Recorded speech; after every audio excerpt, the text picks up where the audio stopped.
Usually that works. Okay, I think that launched. I think it's recording now. Welcome everybody to another Nova Scribes. It's nice to have you here. Very excited to have Lea Crusey with us to talk about how to read the room using energizers and check-ins. A little bit about Lea before we get started. She is a social entrepreneur who has spent the last 2 decades working across sectors to strengthen policy and practice, specifically in service to American school children. She's now the president and co-founder of WOOF in the United States, which is a Copenhagen-based startup created by educators to help teachers and students better understand and support emotional well-being in the classroom.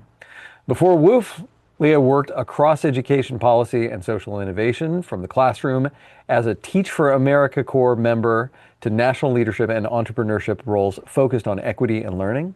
Lea lives in Washington, D.C., where she serves on the D.C. Public Charter School Board and continues to champion environments from classrooms to community gatherings where people can show up as their best selves. And with that, Lea, it is nice to have you here. What have you got for us tonight? Thank you so much for having me, Brian. It's lovely to get to spend more time with you and everybody else here. I'm really deeply appreciative to be able to have a chance to spend some time with this community of practitioners from not just all over the country, but all over the world. Um, as you can see on the screen here, I've got this check-in. It looks like maybe almost all of us have completed it. You'll see this is an anonymous digital check-in. So we're not asking you to create an account. I'm not asking for any personal information. I'm going to giving you a taste of what a WOOF check-in feels like. But I want to zoom backwards for a second for some context here. As Brian shared, I am the US-based co-founder of this platform that was created by my colleagues in Denmark. My colleagues met as teachers, and they found that while there's a national well-being commitment in Denmark, an annual national survey, they lacked actionable tools that help them tomorrow be able to connect and develop well-being together with their students. And this actionable tool that they created, they knew working with pieces of paper was kind of hard to stick with, and it didn't create an environment where everyone together in the room could get a beat on how we are doing together. That's why they needed to start with technology. This grew really quickly, and today it's used by teachers in 75 to 80% of the schools in Denmark. And it was then that a freelance journalist writing for MIT's Technology Review decided to feature them in an issue about education a couple years ago. This is how I came to know about this. As Brian shared, I've been on a lifelong journey that I continue on to improve learning and life outcomes for young people. So the space that we are in, that I am coming from, is around K-12 education, primarily public education in the US. Now, I know that's not necessarily the worlds that you all are in. Brian and I happened to meet at a networking gathering of an old friend of mine from the public service world who is a designer. I am the kind of person who loves design, but is not necessarily the designer myself. So I'm grateful to be able to be part of this startup that comes from a place that is really strong on design. And my colleagues at WOOF have created something that is intended to be actionable, that doesn't require a lot of hand-holding or materials, because design should be intuitive. So tonight is a learning opportunity for me to step into this community space that you all voluntarily show up, maintain, gather, because it is useful to you.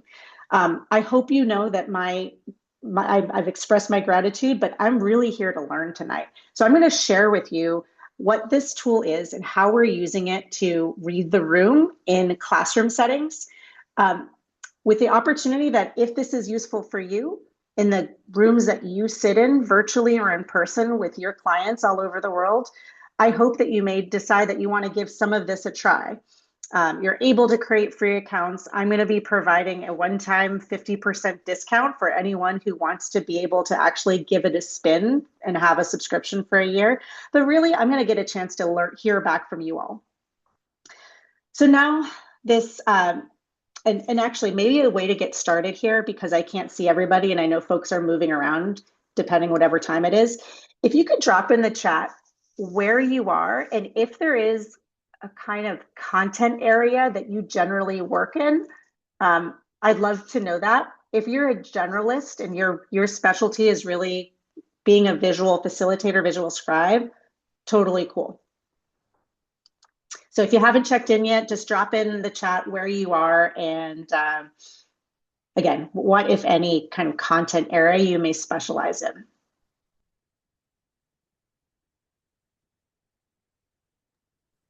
While you do that, I'll offer, I am in Washington, D.C. That's how Brian and I were able to meet in person. And it is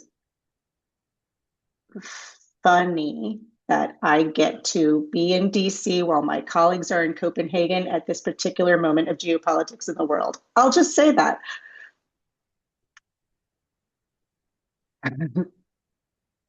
Richmond, Virginia, awesome. Ottawa, Canada, awesome. Earth. We all share a lot in common. I love that. Mhm. Edmonton, cool. Edmonton. Mhm. Nice, nice, Ah. nice. Cool. Nice, nice. There is going to be an activity we do later that is a virtual team kind of collaboration activity that will invite folks to turn on your camera so that we can play a bit of a popcorn game. I completely understand if you're in a like a situation where that's hard to do, and we'll do our best with those that are in a place where we can be on camera. Nice.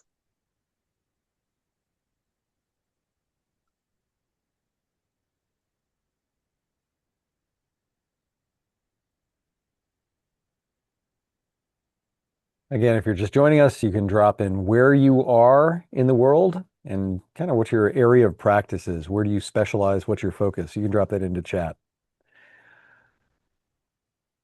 I'm going to close our check-in, begin to see some results. So I created a classroom just for us earlier today. Our classroom is called Lizards Have Brains. And our mood today, folks, is 4.1. We're all feeling pretty good.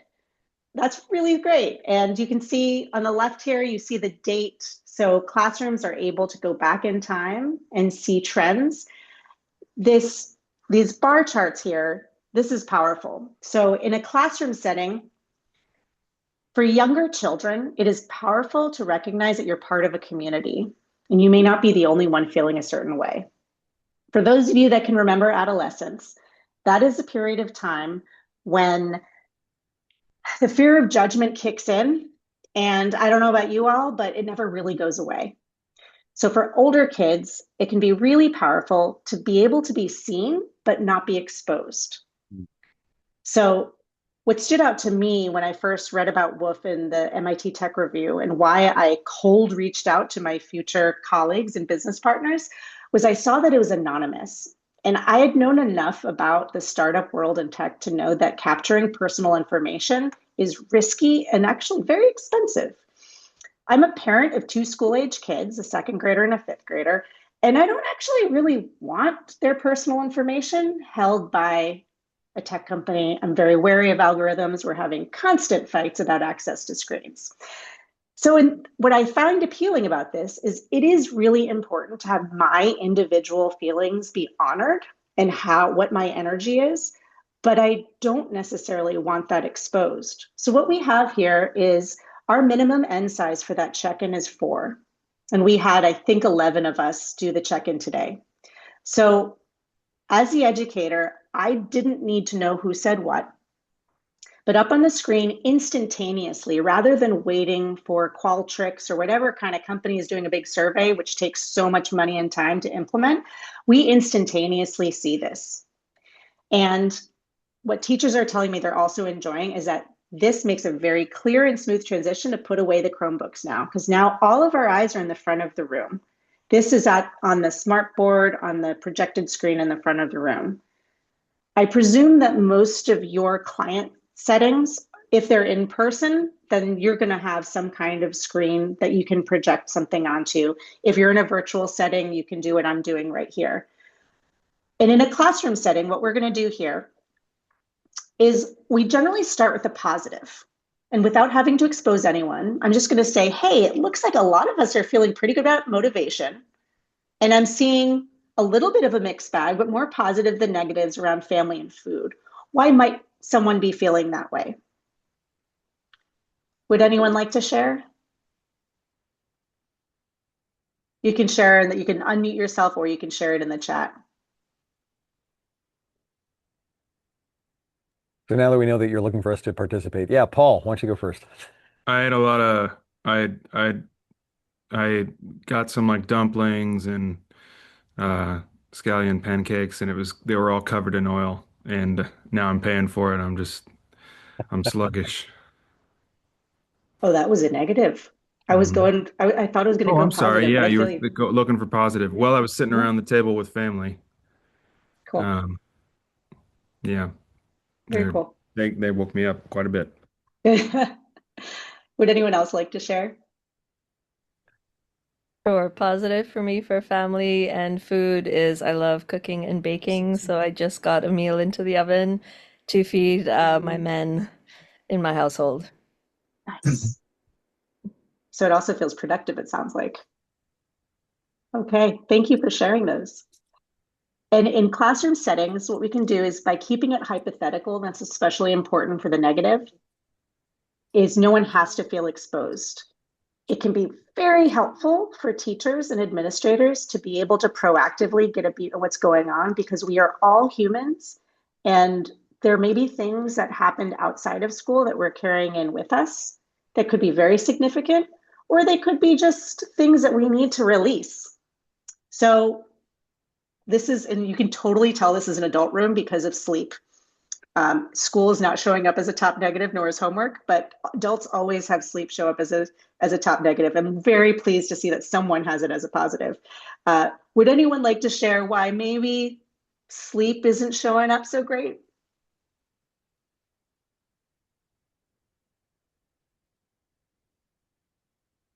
Ace, I'm going to Candace, let I'm you with read. you. There you go. At 3 a.m. wake up. Brian, you didn't want to come across as saying Nope, nope, that one's all you, my dear. That's all yours. that. Menopause.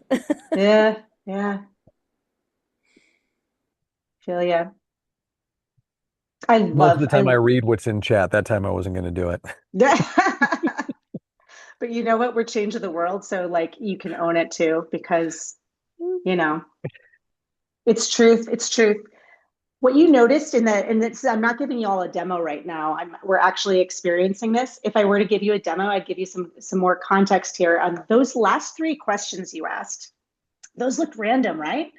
You all had a 12th grade classroom, so you got a taste of what the older kids are asked. With WOOF, we're going to do some activities today that are curated based on what this group has been saying we're feeling good or not so good about, our age differential, but then also our learning style.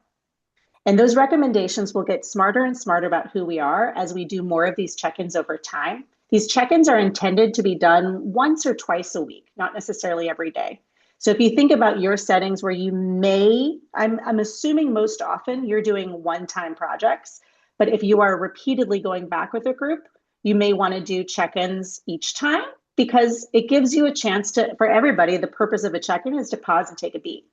Now, these on the right here, these are called selections and they looked random. They're super fun because they help us get a sense of, are you drawn to light or darkness? Are you high energy? Are you low energy?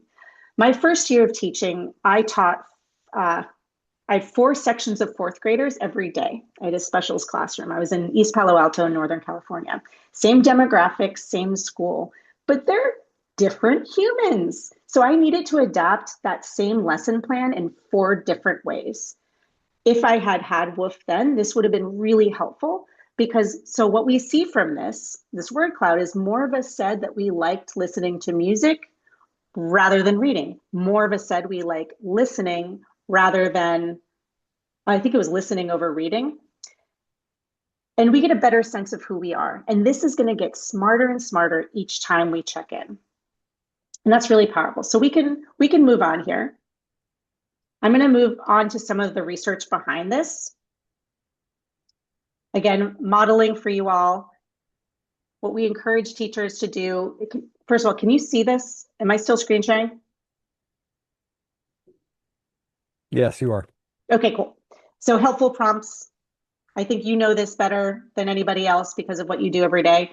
Research behind it, starting here at the top of the triangle, is that decades of research show that a student's immediate environment shapes their emotional regulation and in turn, their capacity to focus and persist through challenging work. This middle layer here is that when students feel safe that they are not going to be embarrassed or dismissed, they will engage more openly, they will ask better questions, and they will take academic risks. Where I see that translating for you all is you are brought in to facilitate something with a group to help them collectively move out of their safe place or move out of whatever space that they may be stuck in to brainstorm or to come to some kind of decision point together as a group.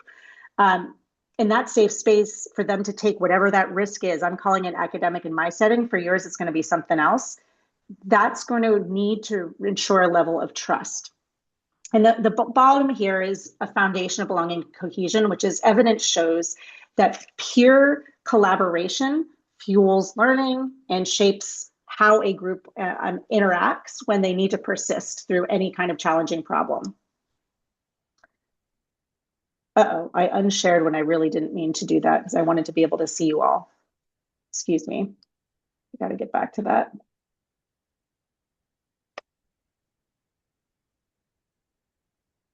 Casey, you left. Oh, he's back. He's driving home. He does this. Oh, I meant he left Wegmans. So we're going to do one of these activities now. And I'm glad you're off screen because it makes me nervous when someone's driving and they're sharing a screen. So Casey is permitted to not participate in this activity. The range of activities that your WOOF platform classroom is going to recommend for you include a brain break, which are 3 to 5 minute energy boosting activities. In a classroom environment, that's great for transitions. In your kind of environment, I imagine it is when you've hit that point in the day, perhaps right after lunch, when you can tell the energy in the space just needs to be shaken up a little bit. And the point of WOOF is that this is actionable and it doesn't require preparation for the teacher. So you as the educator or facilitator have confidence that what activity comes up in your classroom is uniquely recommended for this group. The second rate sort of activity is a challenge, and those are going to be 10 to 15 minute problem solving activities. The reason I want to be able to get back to see you again, if you're engaging in an environment where you may not be familiar with that group, and that group is likely to have lines of differences within them, and we need to be able to collectively get beyond of our comfort zone, get into topics that may be challenging for that group. Problem solving in a low stakes way is going to be the best way to loosen people up in ways that they feel safe.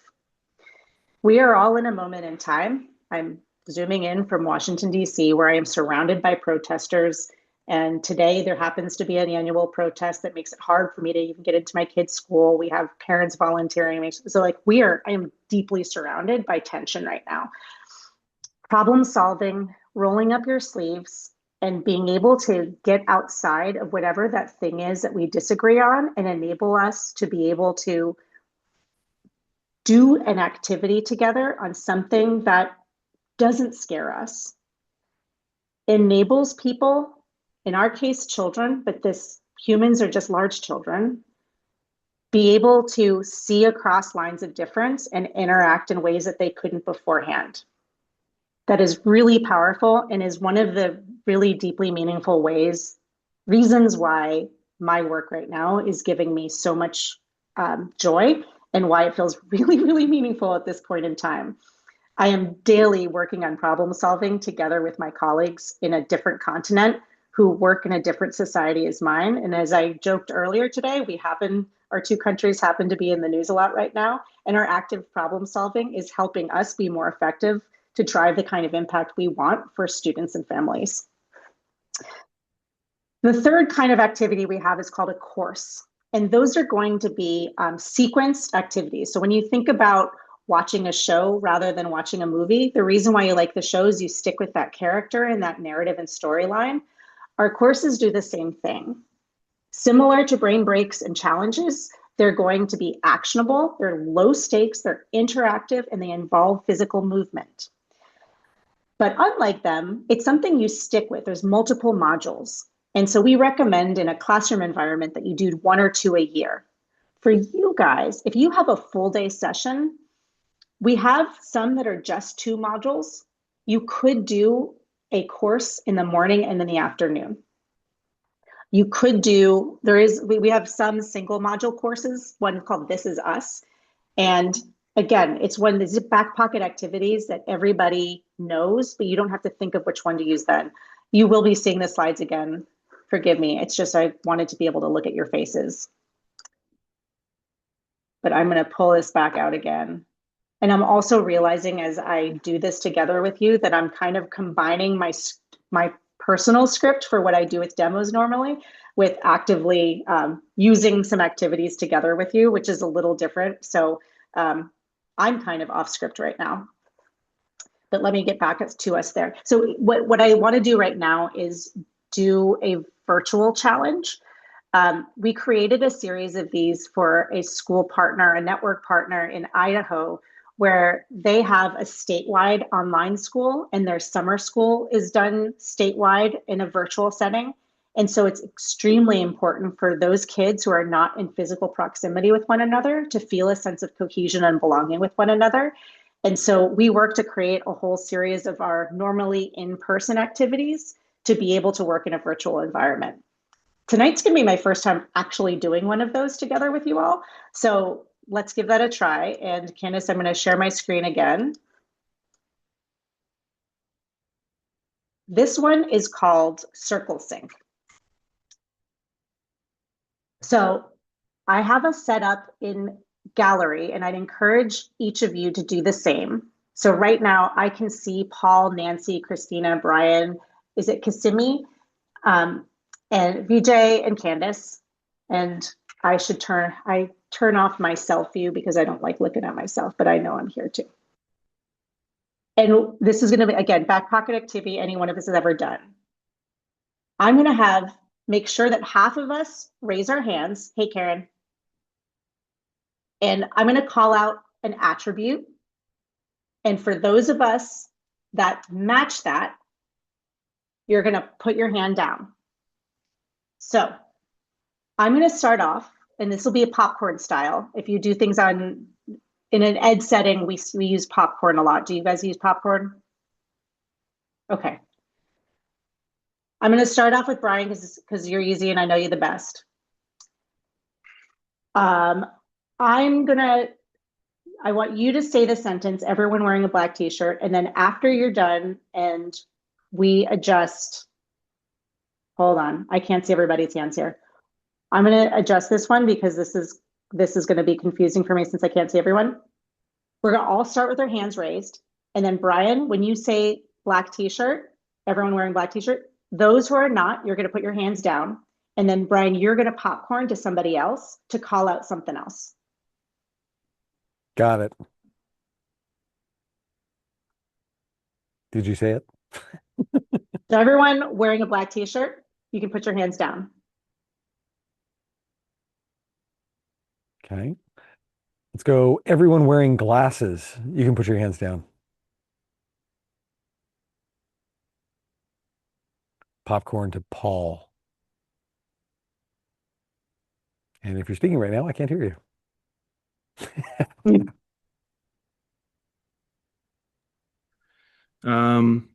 Everyone with a nice, I don't know what you call it, a digital background, put your hands down. Ooh. And pick the next person, Paul. Karen.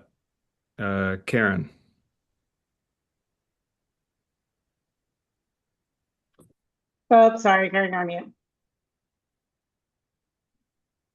And Karen, if you're speaking right now, I can't hear you.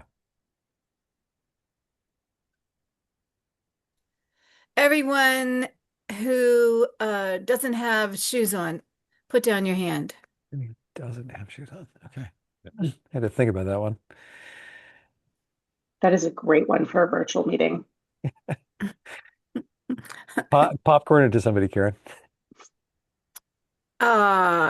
Candace?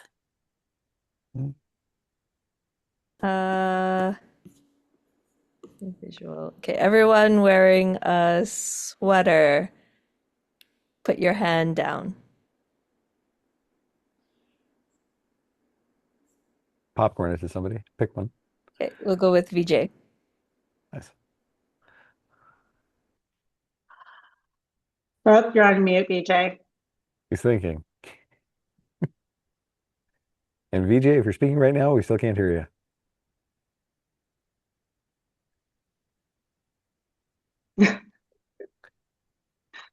Everyone who's seeing this on their laptop, put your hands up.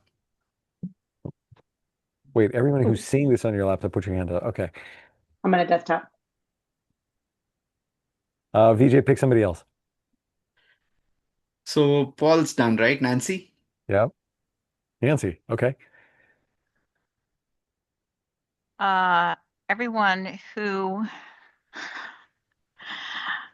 let's see, everyone who does not live in the United States, put your hands down. Everyone who does not live in the United States. Okay. And I'll call on, let's see, Casey can't play. Lee. All right. I'm going to try to wrap this one up with one that we can all do, but I need to actually, this may be more controversial than not. Everyone who does not, this might be a double negative. I'm going to try to make it more straightforward. If you do not line your recycling bin, as in your recycling goes straight into the bin, no bag, put your hand down. Y'all use bags? Do not do it. You don't use this for recycling. All right. So Karen does line her bin. Candace does line her bin. No, I'm changing. The double negative. This one you had to think about. It's supposed to go for something to get us all the same way, but I'm actually deeply curious. Are there two people in the world? People who line their recycling bins and those who don't? You mean just a trash bin or a recycling bin? Recycling. This is different. Recycling, yes. My okay, local recycling public works has been telling us stop putting liners in. So I'm just kind of curious where the world is on it. Yeah. All right. Kasimi, can you bring it home for us? Sure. Put your hand down if you've already been called to participate. Very good. Right. Nice. Bravo. Nice job, Kasimi. That was great. So the last view everyone's going to see after a challenge is one that looks like this. And for me, this is also really meaningful. In the ed world in particular, so much ed tech to me feels very what I call whiz bang, especially in an age of AI, where the tech is doing the work for you. In an age of increasing AI integration in the world, especially with young people's brains, we need to make sure we are thinking and we're supporting young people to develop their metacognition. And that's what you see here. The tech, we are training our own AI model, but it's not drawing from large language models. It's drawing from what people around the world are anonymously telling us to make unique recommendations, activities to facilitate group dynamics. And what you see here is not whiz bang. In a safe space, in a low stakes way, we can reflect as a group what we do differently. What did we learn about each other? There's a bunch of us that are not in the United States. And if I hadn't asked you to tell me that earlier, I wouldn't have known that. It didn't occur to me to not wear shoes. But of course, if I were in my own home, I'm in my office right now, I would definitely not wear shoes. And that's a question I'll ask next time. Do you wear shoes in your house or not? You're welcome. Anyone? Can someone share with me something we might do? And this is also feedback for me, what I might do differently to make it better next time?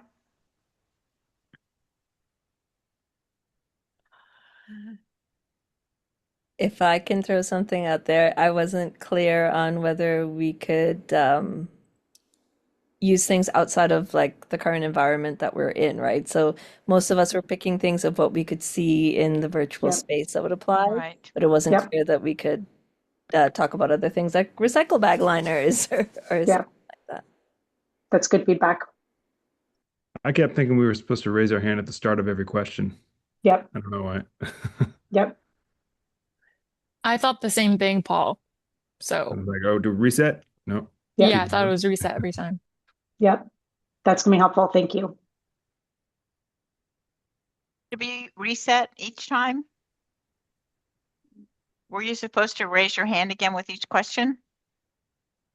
Yes, but that also Okay. wasn't clear. So back to the design piece here.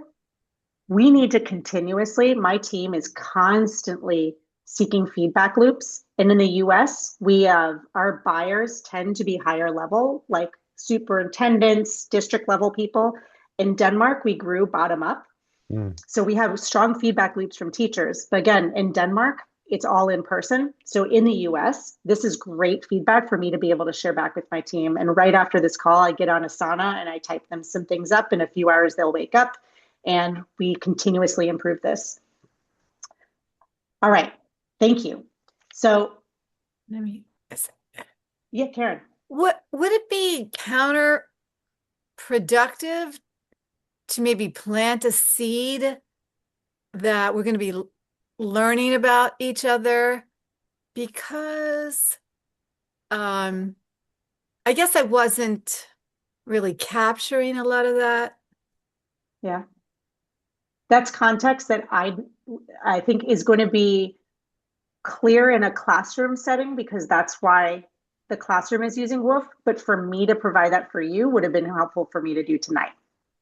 So the purpose of WOOF is to, I'm going to pull this away for a second so that I can see everybody better, is to develop well-being in the classroom.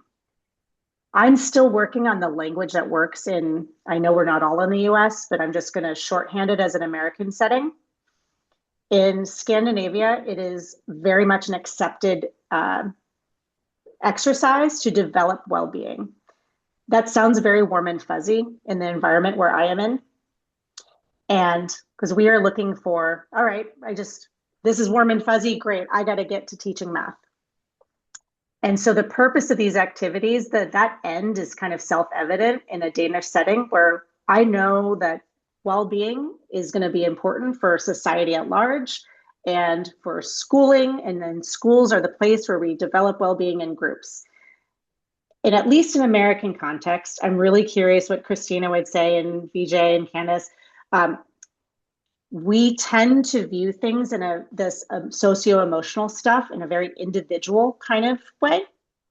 And so the competitors that we have in the US do tend to take personal information because it's focused on an individual student's well-being. So it's kind of a novel concept that we are focused on group dynamics here. And that doesn't ignore the individual, and an individual is part of it. But if we are going to move forward and make sure our classroom environment is one where we are all able to learn, that's where the group dynamics come in. And what I think translates to the environment that you are often in.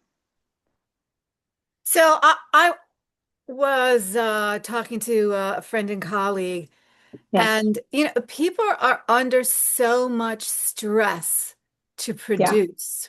Yeah. And then what does that produce? Yeah. So if you had more touch points for well-being, like a person I know, she said, I didn't sleep any last night, and I didn't sleep any the night before because she's under so much deadlines and so it's a real a gap in our workplaces, in my opinion. I don't know what other people would say, but if you have people just cranking it out, what are you going to get? Yeah. I think you're right. And this is why we hear about school environments that are using this not only with students, but they're using it with their adults too. So our largest school partner in the US is a network of schools in New Orleans that are regularly doing check-ins when they have professional development meetings with their leadership team, and then they do it together with their board. I'm going to show you a little bit more, pulling over my demo here. And Kasimi, I see your question in the chat, and it's a really important one. The way we view this, so you saw this screen already. What you didn't yet see is, because we've only done our first check-in tonight, when a classroom, and in your case, a group of people come together and have done this more and more over time, we'll be able to see each of those mood impact factors and how those have been changing over time. So Kasimi, part of your question touches on what our research partner at the University of Chicago, we have an independent partnership with them, so we're not paying them for anything. Psychology professor, together with some doctoral candidates, have explained to us that kind of old social science is where a social worker is kind of surveying children against their normed assumptions around things like well-being. A more new science approach, which is what we're taking, accepts the subjective, self-reported input from kids based on how they see how they are doing. And that's really different, but it's also, there is evidence that show that children, their self-reported well-being is accurate and can be backed. And one needs to define for themselves how they are doing. So this baseline of here's how we've been feeling about sports, and we can go into each one of these over time. And just like we had a conversation earlier about why might I feel not so great about food or feel so good about sleep, we can surface dynamics that may be impacting us. And to Karen, your point, that may be impacting us and affecting our productivity. And so in our case, what we have as school, maybe you could interpret it as work. So school may be a top negative. It commonly is around the world, especially for adolescent kids. It doesn't mean they don't like school. By surfacing that dynamic, you can create a shared conversation around the classroom of what's going on here. A lot of times it's interactions I have in the hallway. Where my classrooms are is uncomfortable. It takes too long for me to get there. I'm going to zoom back. This is perhaps less relevant for you, but in a school environment, this is helpful for school leaders to be able to get a beat across classrooms and across grades. So this dashboard view is aggregated and still anonymous at the classroom level, but enables us to understand trends that are happening elsewhere. Hey, Kasimi, I see you've got a question. Yeah, my comment was sort of in support of what Karen was mentioning. When a lot of the school systems now require certain benchmarks from their teachers. And so how does one quantify for a teacher how well they're doing to be able to report and support continuing these types of programs? So I just wanted to sort of clarify what that question meant, but I do appreciate everything you did present that shows how one can quantify it using this program. My second sort of, I think this is just a nuance to the whole conversation of well-being, especially in America, is the intersectionality of like education systems and then how each state and school is funded differently and they have different standards for their students and how that creates complications. So like a school that is less funded will have students who are less likely to have an environment that supports them coming to school ready to participate and to engage, especially in well-being. Whereas one where all the students come to school fed already and come home or come from a home that is a better environment, so to speak, that supports learning, creates a different sort of background for this sort of like work and like in the school setting. I really appreciate that. My work prior to this has been in education policy nationally, so I'm really familiar with how different all of our states are. with how we are funded differently, which generally is more of a local thing, as most funding comes locally. But what's really, really interesting here is back to that old science, new science piece. I had a family member who's lives a very privileged life who was really shocked to hear what I'm about to tell you because his kids went through private school and he was like, there's no way that kids in private school who are obviously better off than kids who are in more impoverished environments are happier. The data don't bear that out. So in the United States, I have teachers in 33 different states who have created accounts. I have school partners in urban, impoverished Title I environments. I have school partners that are more middle class in rural environments, different racial groups. I have students in private schools. I have schools in pretty comfortable suburban middle class environments.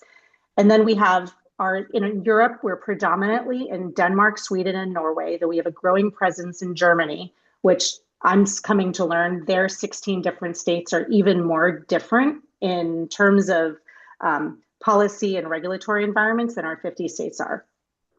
Here's what our data show. So we were able to get a grant from the Danish government to bring on a data scientist, and we're able to learn that I asked him to report out to us on how by country we're learning different things about well-being. And actually, he said, there's no measurable difference by country. The difference is by age. This was mind-blowing for me. But back to that self-reported piece. Kindergartners, first graders, and second graders around the world and in very diverse socioeconomic, racial, and geographic environments in the US are reporting generally they're pretty happy. It is around third grade that it starts to dip, and it seems to be going through sixth grade. Now, we're fortunate because we have thousands and thousands of check-ins every day, and they're anonymous. We are subject to GDPR in Europe, which is a really high bar for compliance on data privacy. We're able to work with this, and we're gaining a really interesting understanding of how children all over the world from kindergarten through 12th grade are saying how they're doing. We see that this self-reported well-being is improving starting around sixth grade, but it doesn't get back up to even where it had started. And to your point, Karen and Kasumi, I'd be very curious to see what it looks like, if you get to the 40 plus range, going through menopause, and I'm starting to get kind of a dip. My shoulder hurts, damn it. And the factors are also really interesting. If you look here, first, you see the top positives, school, family, friends. My second grader is using this in school, and she tells me that's what she puts in each day. And then she's telling me she's not even putting anything negative because she's in that range of second graders are generally reporting around the world. Now, my kid happens to have all the things she needs in Maslow's hierarchy, but also data are showing us kids who don't have all those things are also reporting this. Now, notice on the right here, it's interesting that friends and classmates are not the same. You choose your friends, you're subjected to your classmates, but also 4 through 12 is a giant range. When I pushed back and said, can't we get a little bit more precise? He was like, sorry, this is just what the data show. Thought that was really interesting. And there's more than 100,000 inputs here. We need to continuously update this, but again, this is the data speaking for itself. Vijay? Yeah, so I have questions around the social media aspects, right? I've been listening to some talks on the New York Times Hard Fork. If you listen to Kevin and Casey, right, what essentially they are talking about is the impact of Insta and the research that Meta has done on school children. And higher the grades, there is reduced attention span. Or one thing that Brian blew my mind, right? Environment shapes emotion, emotion shapes attention, right? Clearly, when we're talking about an environmental factor or even a socioeconomic factor, some of the better developed counties around the US have more access to Hello. tech, which results in your ability to, access all of these social networks. And I am seeing a negative impact in much of the children around their sophomore or junior this thing, right? And one interesting data that I didn't see is social media impacting beyond grade 3. I didn't even see that bubble there. And I'm wondering what kind of data are we looking at, not just from a quantitative aspect, but students' qualitative aspect of attention span and so on, right? Well, we are hearing anecdotally, I'll tell you, most teachers tell us in the adolescent years, the kind of 6 through 10, we're hearing social media as commonly the top negative. And what's really Right. helpful operationally for schools is to be able to surface conflict that has happened outside of the school environment around social media so they can get proactively ahead of it before it escalates in school. So things that people say to each other that make people angry and then they get in fights in school, administrators need to know about that in advance. Um, as a parent, I'll offer that I really hope that the research and all of that that's kind of being surfaced gives us all a chance to be able to get ahead of it so we can make changes like what we see the Australian government has recently done and not having phones in schools. That those kinds of distractions, the impact on the brain, and then just like operationally in schools, it's really gotten in the way of things. So we of course explain that if you're going to do a WOOF check-in, you're using a school issued device. Because increasingly that's not something that we wouldn't want a child using their own device in this. We've also been able to set it up in some school environments, particularly lower elementary. The operation of getting each of the Chromebooks out with littles is a huge pain in the butt. So we have it set up that there's stations. That's moving away from your social media piece. You're absolutely right on all of that. And I think we are all collectively as societies learning a lot and taking action appropriately to hold those companies accountable, improve our regulatory environments around it. And I'm trying real hard as a parent to stave it off as long as I possibly can. Okay, the last piece I had here is, again, I'm trying to learn as much as possible here. In the United, so we are just launching globally the ability for teachers to be able to buy this on their own. And in Denmark, we're a step ahead on that because the teachers have been knowing about this for some time. So we started WOOF in 2018 and we have continuously evolved it over time. In the US, I only introduced us here. We set up our US subsidiary about a year and a half ago. And most of my partnerships so far are all with schools and school districts. I have those teachers in all those 33 states have created their own free accounts. We give the first 30 days free with full access. And then after that, you have to go through a paywall in order to be able to access the courses, et cetera, et cetera.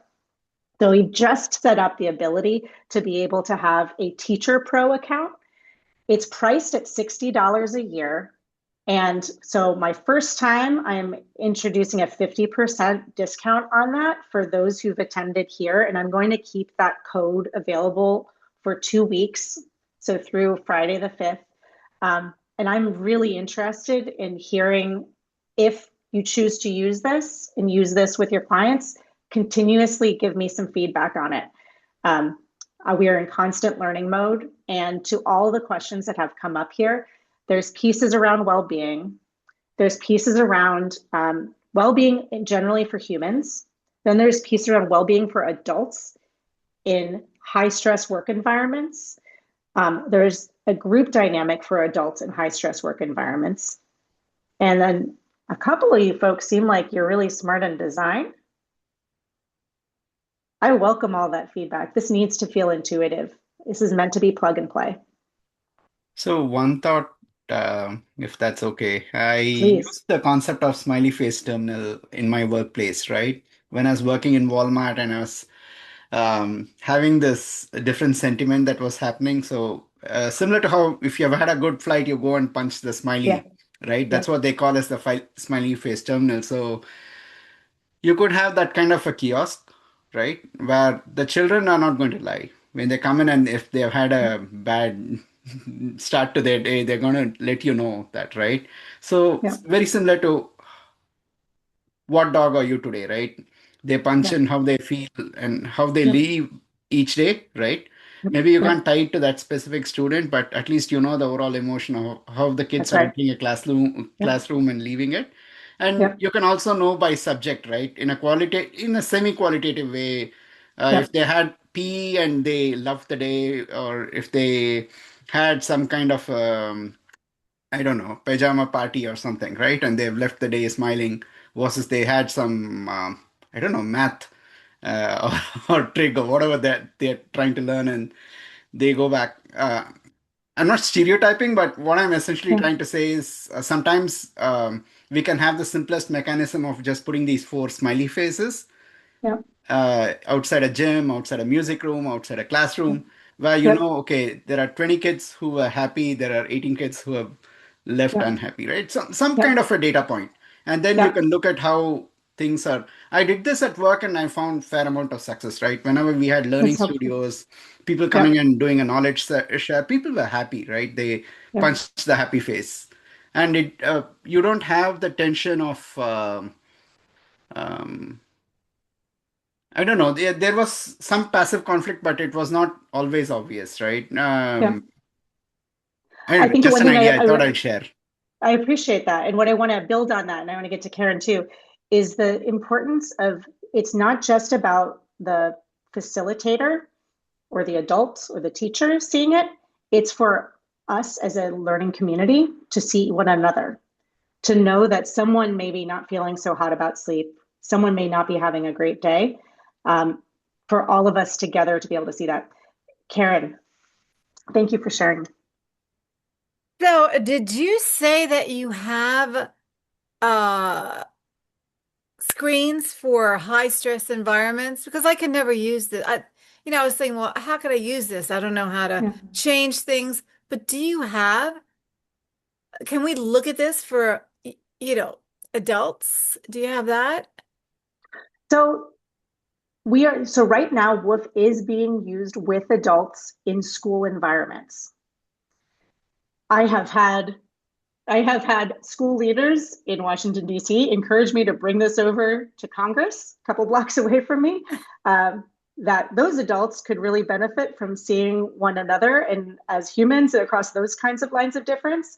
Um, so the short answer is adults are using it. Are we going to be adapting mood impact factors and things like that to them?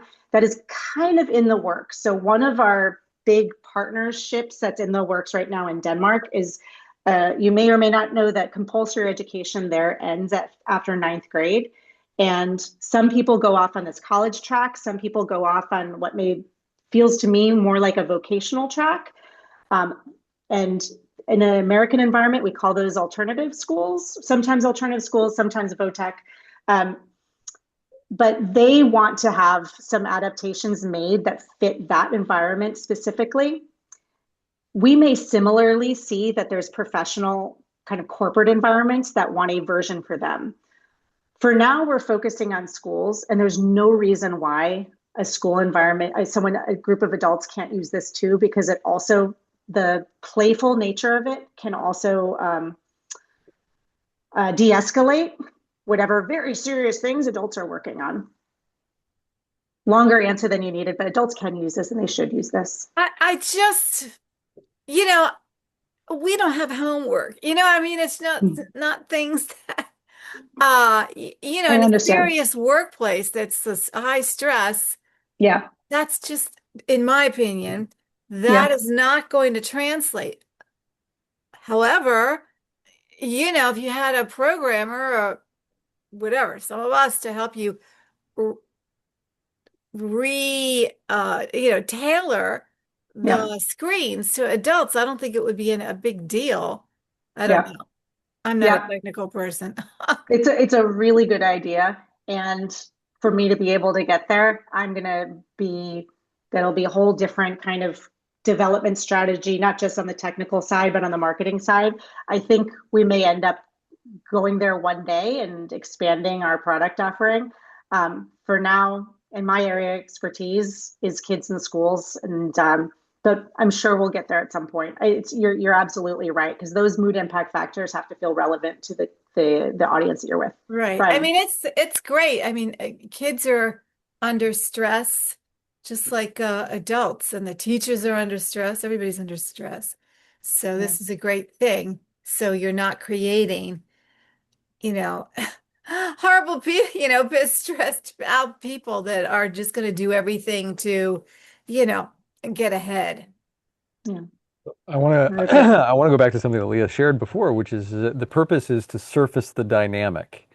And that's not necessarily to resolve the dynamic, but it is to bring it Yeah. up. And I think the same is true for whether you're in the classroom or you're facilitating. And, the prompts may not be one for one exact. Having said that, I can think of exactly the kinds of things that I would ask a group. So maybe if it's in lieu of homework, it is, how are you managing your work-life balance? Which is how homework shows up for adults, right? Yeah. So, I think that there's definitely a lot of application in what I got out of this. Absolutely. Cool, thank you. By the way, I shared some sketch notes. I've been training a little GPT to do some lizard brain style sketch noting, so that's out there for folks. We're getting close to the end, and Leah, I Oh think I my shared God, I this with love you, but this. we're getting close to what we call our Nova Scribes after party. But before we do that, any other questions, comments, insights for Leah before we hit the stop button? Going once, twice. Nancy's got one. Well, sort of. She was thinking about it. No, that was like a British auction thing. Maybe. Yes. No. Gone. Coming? No, not happening. Okay. All right. Well, in that case, let's do a big Nova Scribes. Thank you very much for Leah. And it was great having you. And let's do this again. I appreciate you all so much. Thank you for sharing part of your afternoons, evenings, and your feedback especially. I loved each one of these questions, and I am keeping track of it, and I'm going to share it back with my team. Thank you for all that you do.